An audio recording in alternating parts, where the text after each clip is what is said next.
Vitamin D வந்து unfortunately உணவுல கொஞ்சம் குறைவுதான். மோர்ல இருக்கு, பட்டன் மஷ்ரூம்ல இருக்கு. மற்றபடி வெயில்ல இருந்து தான் நம்ம பெறணும் இந்த விட்டமின் டி. எங்கேயாவது மொட்டை மாடி கிடைச்சாலும் சரி, இல்ல வந்து ஜன்னல் கம்பி கிடைச்சாலும் சரி, ஏதாவது ஒரு இடத்துல அரை மணி நேரம் வெயில் நம்ம உடலில் படும் மாதிரி நம்ம நின்றுறது ரொம்ப முக்கியம். தினம் தினம் நீங்க வெயில்ல ஒரு ரவுண்ட் அடிச்சுட்டு வந்துட்டு திரும்ப வந்து பாருங்க, அந்த விட்டமின் டி ரைஸ் ஆறதை நம்ம பார்க்கலாம். 2 இது சொல்றாங்க சார். ஒண்ணு இளங்காலை, அதாவது ஒரு 7ல இருந்து 9க்குள்ள உள்ளது, மார்னிங் ஏர்லி மார்னிங்ல இருக்கிறது. மாலை நேரமும் நல்லது, அதாவது ஒரு 4 மணில இருந்து 6 மணி வரைக்கும்.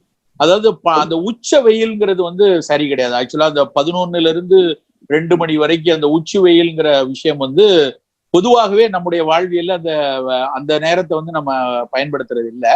அதனால அந்த நேரம் வாக்கிங் வேண்டாம். ஒண்ணு 7 to 9, இல்லைன்னா மாலை வந்து 4 to 6. சூரிய ஒளியை பொறுத்த வரைக்கும் மிக மிக அவசியமான விஷயம். நமக்கு இயற்கை கொடுத்திருக்கிற ஒரு பெரிய வரம் வந்து சூரிய ஒளி. அதை வந்து இன்னைக்கு நம்ம பல காரணங்கள்ல நம்ம முழுக்க முழுக்க ஒரு சௌரிய கூடுதல்கள்ல வந்து முழுக்க சூரிய ஒளியை நம்ம பெற மாட்டேங்கிறோம்.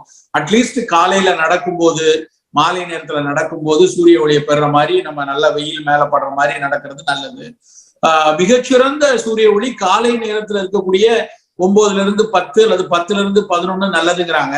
ஆனா அந்த நேரத்துல பெரும்பாலும் நம்ம பணிக்கு போயிடுறோம். அதனால அட்லீஸ்ட் ஒரு 7 to 8, 8 to 9 மாதிரி நேரங்கள்ல வெயில் மேல படுற மாதிரி மொட்டை மாடி இருக்கிறவங்க மொட்டை மாடியில் நடக்கலாம். இல்ல நல்ல பூங்காக்கள்ல, சாலைகள்ல வெயில் படுற மாதிரி நடக்கிறது தான் மிகச்சிறப்பு. மொட்டை மாடியில் நடக்கிறத விட வெளியே நடக்கிறது மிகச்சிறப்பா அமையும்.